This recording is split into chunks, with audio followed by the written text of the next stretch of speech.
కదా అనుకున్నారు. వారు వంత అయిపోయిన తర్వాత సోషలిస్ట్ కోసం వస్తారు. సోషలిస్టులు కూడా ఇదే విధంగా హింసిస్తుంటే పక్కన కమ్యూనిస్టులు ఉండేవాళ్ళు, వీళ్ళు సోషలిస్టులనే పట్టకపోతున్నారు కదా, మనలు కాదు కదా అని వెయిట్ చేశారు. తర్వాత వీళ్ళ పని అయిపోయింది. ట్రేడ్ యూనియన్ కళ్ళప్పకి చూస్తున్నారు, మళ్ళీ కాదు కదా వాళ్ళని కదా ఈ హింసకు గురి చేస్తున్నదని. ఫైనల్గా ట్రేడ్ యూనియన్ కోసం వచ్చినారు, వాళ్ళని కూడా ఇదే హింస చేస్తుంటే ప్రజలు చూస్తావు కళ్ళప్పకి చూస్తున్నారు, మళ్ళీ కాదు కదా అని. ఆఖరికి నీ దగ్గరికి వచ్చారు. నీ దగ్గరికి వచ్చి నిన్ను హింస చేసి నిన్ను గ్యాస్ చేంబర్కి పంపించేటప్పుడు నీ పక్కన ఎవ్వరూ లేరు ఎందుకు ఈ దురాగతం అడిగేదానికి. ఇప్పుడు ఒక సోషల్ మీడియా యాక్టివిస్ట్ని మీరు కర్కశంగా అడిచేయాలనుకుంటున్నప్పుడు మీరు ప్రధాన ముద్దాయి అవుతాడని మీకు ఖచ్చితంగా చెప్తుండా. దీనిలో ముఖ్యంగా మిస్ఇన్ఫర్మేషన్, ఈ జియోలో మిస్ఇన్ఫర్మేషన్ స్ప్రెడ్ చేసిన వాళ్ళ మీద మనం ఏ విధమైనటువంటి చర్యలు తీసుకోవాలి, కొత్త చట్టంలో ఏ విధంగా పదునైనటువంటి మనం లా తయారు చేయాలని మీరు ఒక క్లాజ్ పెట్టున్నారు మీరే, రిగార్డింగ్ స్ప్రెడ్డింగ్ ఆఫ్ మిస్ఇన్ఫర్మేషన్. ఇదే నిజమైతే మీరు ఎలక్షన్స్ ముందర ఒక్కసారి జూమ్ చేసి చూడండి ప్రజలారా, మీడియా మిత్రులారా జూమ్ చేయండి, ప్రజలందరికీ తెలవాల్సినటువంటి పరిస్థితి. మీరు పాస్ చేసినటువంటి మిస్ఇన్ఫర్మేషన్, మీరు స్ప్రెడ్ చేసినటువంటి కెనాట్స్, మీరు స్ప్రెడ్ చేసినటువంటి అబద్ధాలు, పచ్చి అబద్ధాలు ఒక్కొక్కటిగా తీసుకుంటూ చెప్తాను వస్తున్నాను. మీరు ఈ రాష్ట్రంలో 33,000 మంది సుమారు 30,000 మంది ఎవరో నిఘా సంస్థ నా చెవిలో చెప్పారు ఢిల్లీ నుంచి అనేది పచ్చి అబద్ధం కాదా? ఎలక్షన్ ముందు నేను మీకు చెప్పింది. ఈరోజు మీరు చెప్పినటువంటి మాట మీద కట్టుబడి ఉన్నారా? ఎక్కడికి పోయినారు 30,000 మంది అమ్మాయిలు మాయమై? ఇది మిస్ఇన్ఫర్మేషన్ కాదా? పోయిన ప్రభుత్వం మీద మీరు బురదలు కాదా?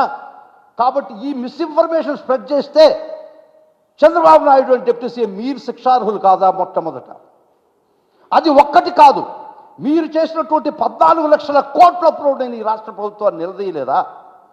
మీరు ఈ రాష్ట్ర ప్రభుత్వం రాష్ట్రాన్ని శ్రీలంక చేస్తున్నది పచ్చి అబద్ధాలు చెప్పలేదా? అది మిస్ఇన్ఫర్మేషన్ కాదా? యాక్చువల్ అప్పు మీ పాత అప్పులతో కూడా కలిపి సుమారు 5 లక్షల కోట్ల అప్పులుంటే, స్పెసిఫిక్గా 4,90,00,000 అప్పు ఉంటే, మీరు ఒక 14 లక్షలు, ఒక 11 లక్షలని మీరు మిస్ఇన్ఫర్మేషన్ స్ప్రెడ్ చేసిన మీరు కాదా? మీరు శిక్షార్హులా కాదా? మీకు అధికారం ఉందని మీరు తప్పించుకుంటారా? ఒక్క మాట అడుగుతున్నా చంద్రబాబు నాయుడు గారు మిమ్మల్ని. తర్వాత ల్యాండ్ టైటిలింగ్ యాక్ట్ తీసుకొచ్చారు. ఈ భూమి మీది కాదు, మీకు కాకుండా చెందద్దని మీరు మిస్ఇన్ఫర్మేషన్ ప్రజల్లో నాటారా లేదా? ఆ విధంగా మీరు అధికారంలోకి వచ్చారా లేదా? ఇసుక ఉచితం, ఇసుక దోచేస్తున్నారని మీరు ఇంకొక మిస్ఇన్ఫర్మేషన్ స్ప్రెడ్ చేశారా లేదా? మీరు ఇట్టా ఏది నిజం ఏది అబద్ధం అని ఒక్కొక్క మీకు ఇప్పుడు సర్క్యులేట్ చేస్తాను మీడియా మిత్రులారా, ఖచ్చితంగా మీరు చూడండి. మిస్ఇన్ఫర్మేషనే మీరు ప్రాతిపదిక తీసుకుంటే మొదటి ముద్దాయి చంద్రబాబు నాయుడు అవుతాడు దీనిలో. అసలు let us come to the actual law. ఈ సోషల్ మీడియా పోస్టింగ్స్ వీటిని గవర్న్ చేసేది IT act 2000, information technology act 2000. ఆ యాక్ట్ వచ్చి 3 లిస్టులు ఉంటాయి, 4 లిస్టులు ఉంటాయండి. రాష్ట్రం యొక్క అధికారాలు పరిధి, స్టేట్ యొక్క అధికారాలు పరిధులు. Central list, state list, concurrent list, residuary list. Central లిస్టులో ఉన్నటువంటి యూనియన్ లిస్టు, సెంట్రల్ లిస్టులో ఉన్నటువంటి అంశాలు ఖచ్చితంగా సెంట్రల్ గవర్నమెంట్ మాత్రమే దాన్ని చట్టాలు చేయగలుస్తుంది. స్టేట్ లిస్టులో ఉన్నటువంటి అంశాలు స్టేట్కి అధికారం ఉంటుంది చట్టాలు చేయడానికి. 3 కన్కరెంట్ లిస్టులో ఉంటే ఇద్దరికి అధికారం చేయడానికి చట్టం. కానీ సెంట్రల్ గవర్నమెంట్ చేసిన చట్టాన్ని మీరు తీసుకొచ్చే amendment should not offend it. దాన్ని నీరుగార్చేదానికి స్టేట్కి అధికారం లేదు కన్కరెంట్ లిస్టులో ఉండిన ఆ subject. Law and order, I know that it is in the concurrent list. You got the leverage also to certain extent. అంతేగాని సెంట్రల్ గవర్నమెంట్ పెట్టేటువంటి చట్టాలను మీరు తిరగరాసేదానికి మీకు though it is in the concurrent list మీకు అధికారం లేదు కదా. కానీ ఐటీ యాక్టు రెసిడ్యూరీ లిస్టులో ఉంది. రెసిడ్యూరల్ లిస్ట్ అంటే ఓన్లీ యూనియన్ గవర్నమెంట్ మాత్రమే దీనిలో చట్టం చేయగలుగుతుంది. అటువంటి పరిస్థితుల్లో మీరు సోషల్ మీడియా పోస్టింగ్స్, దాని యొక్క అబ్సీనిటీ, దాని యొక్క misinformation, everything is guided by IT act. IT యాక్ట్లో సెక్షన్లు ఉండే, చట్టాలు ఉన్నాయి. అది రెసిడ్యూరియల్ లిస్ట్లో ఉంది. రాష్ట్రానికి ఏమాత్రం దాన్ని టింకర్ చేసేదానికి హక్కు లేదు, దాన్ని టచ్ చేసే హక్కు స్టేట్కి లేదు. అంటే మీరు ఆంధ్ర రాష్ట్రాన్ని రాజ్యాంగ పరిధిలో నుంచి తీసేసుకొని యూనియన్ ఆఫ్ స్టేట్లో నుంచి మేము సపరేటు, మాకు ఒక సపరేట్ రాజ్యాంగం, మాకు central list, state list, concurrent list, residual list పనిచేయవు, మాకు ఒక లిస్ట్ ఉంది, ఆ లిస్టు ప్రకారం మేము పోతామని మీరు చెప్పదలుచుకున్నారా? When it's a matter is IT Act is in residual list, how could you touch it? How could you meddle it? How could you tinker it? మీరు మార్పు తీసుకురావాల్సింది ఐటీ యాక్ట్ మాత్రమే. అది మీ చట్ట పరిధిలో లేదు రాజ్యాంగం ప్రకారం. అయినా మీరు టచ్ చేస్తున్నారంటే మీ యొక్క అవివేకమా, లేకపోతే దురాశ, లేకపోతే ఇంకొక ఆలోచన, దుర్మార్గమైన ఆలోచనతో మీరు ముందర పోతున్నారు. అది దాకా ముట్టుకు ప్రస్తుతానికి అర్థం కావటం లేదు. So you cannot meddle, you cannot tinker, you cannot look at the subject that is in the residual list, where IT act is in the residual list. మీరా దీన్ని టచ్ చేయగలిచేది. ముఖ్యంగా అది కూడా వద్దు.